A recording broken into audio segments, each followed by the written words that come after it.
GoJo and Golic. Let's get to some sounds from around NFL Sunday with Mic'd Up Monday, presented by Wrangler. So, guys, the #1 Dolphins defeated the Commanders in convincing, nay, blowout fashion, 45-15. And Tyreek Hill absolutely went off. 5 receptions, 157 yards, 2 touchdowns, 1 roller coaster celebration that had the crowd going wild. And after the game, Tyreek was asked how he feels about teams that play man coverage against him.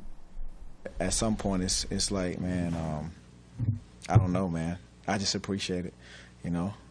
Thanks for, you know, not respecting me, I guess. So, yeah. I think that's a great new email sign-off. Thank you for not respecting me. Tyreek did jump to Offensive Player of the Year. His odds jumped over Christian McCaffrey this week. Tyreek now minus 175. Guys, how do you stop Tua to Tyreek? It seems like you just can't. It really was, and a perfect combination of both of them, because there were some phenomenal plays by Tua in the pocket to get loose for some of those throws to Tyreek down the field. But, Dad, he's been the best non-quarterback in the NFL so far this season. He's on pace for some historic numbers there. Go even a step further, Offensive Player of the Year seems pretty sewn up for him. But MVP, he is now the highest graded non-quarterback in that as well. He's 7th in MVP odds at plus 1,600. He's tied there with Christian McCaffrey. So the two of those guys going to go blow for blow, I'm sure, for both of those awards down the stretch of the season and have plenty of opportunities to do so. Yeah, I think it's a two-man race, and Tyreek Hill, I know, took the lead now, but I'm certainly not counting out Christian McCaffrey. Christian McCaffrey is more versatile, correct? He runs the ball, and he catches the ball out of the backfield. But Tyreek Hill is a home run threat, whether he catches a hitch, a bubble screen, an in route, or a go route. I mean, he's the threat. And you know this, Dad, as a defensive player. What's the #1 thing up on your bingo card when you're getting ready to play against a team that every defensive coordinator is going to look for?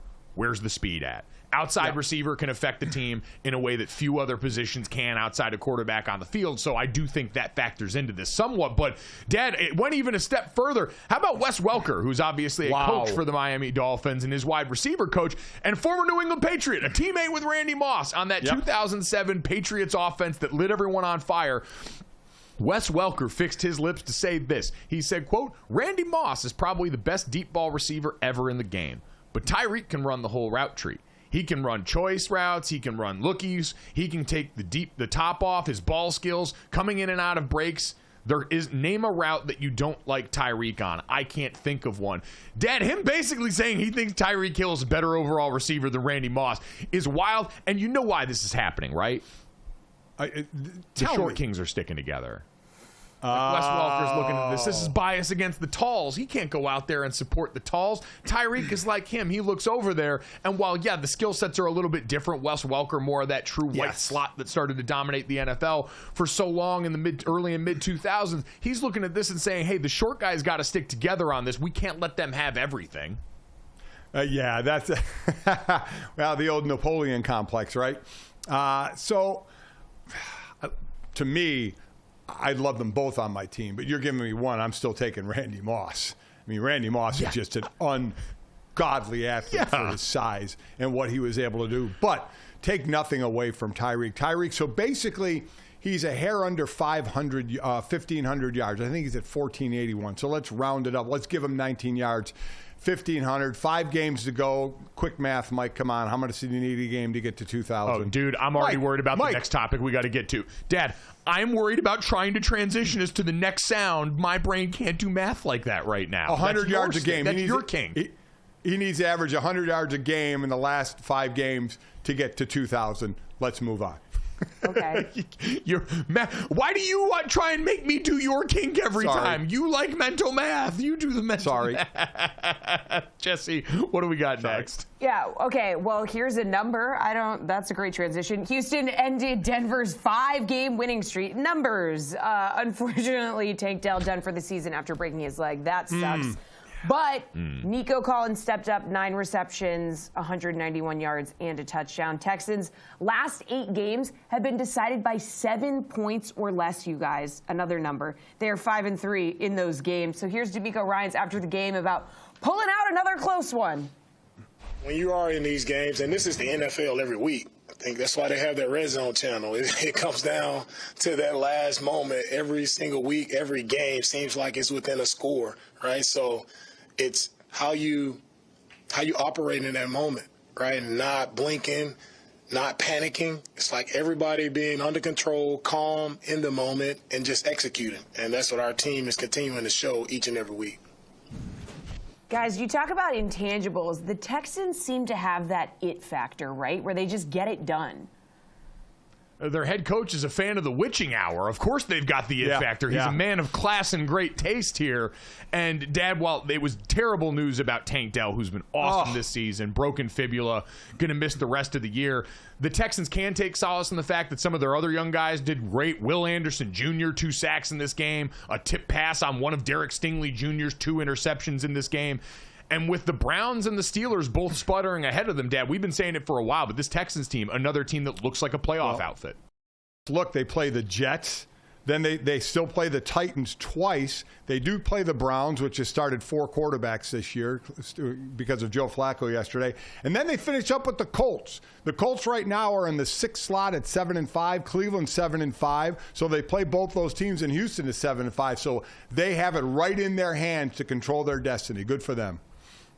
All right. Speaking of controlling your own destiny, apparently, the Chargers still kind of fall in that range. But, Jesse, watching what we watched yesterday, I don't know if there were any winners in the Chargers-Patriots game. Yeah, let's talk about this Patriots game. So they lose 6-0. Not great. They became the first team since the 1938 Chicago Cardinals to allow 10 points or fewer in 3 straight games and lose all 3. After the game, Belichick was asked about if he wanted to still keep coaching the Patriots, and he said he's just getting ready for the Steelers. And speaking of the Steelers, they lost 24-10 to the Cardinals, lose Kenny Pickett to injury.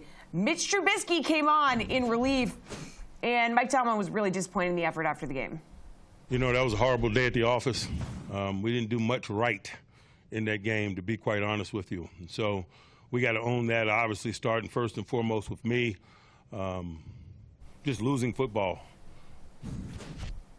And what this means, guys, is Al Michaels is going to get Zappy and Trubisky on Thursday Night Football. You hate to see it. You just hate to see it. God gives his toughest battles to his strongest soldiers.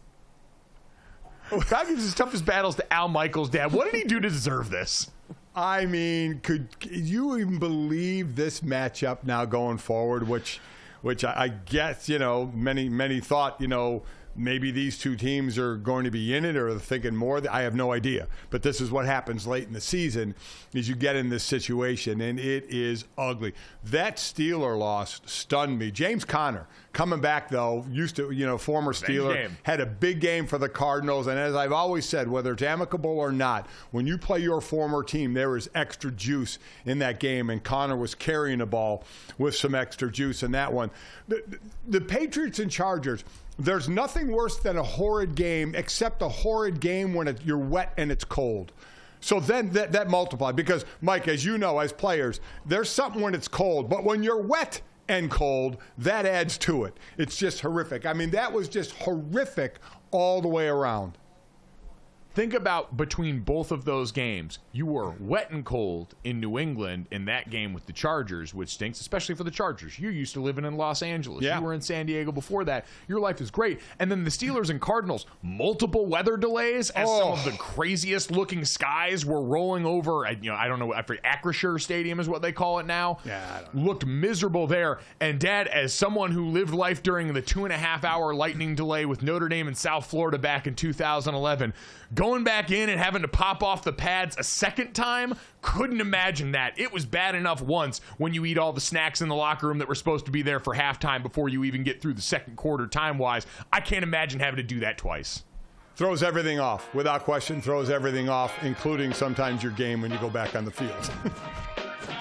Clearly the case for all teams involved. Coming up next, let's take a look back at the playoff preview for the CFP this year.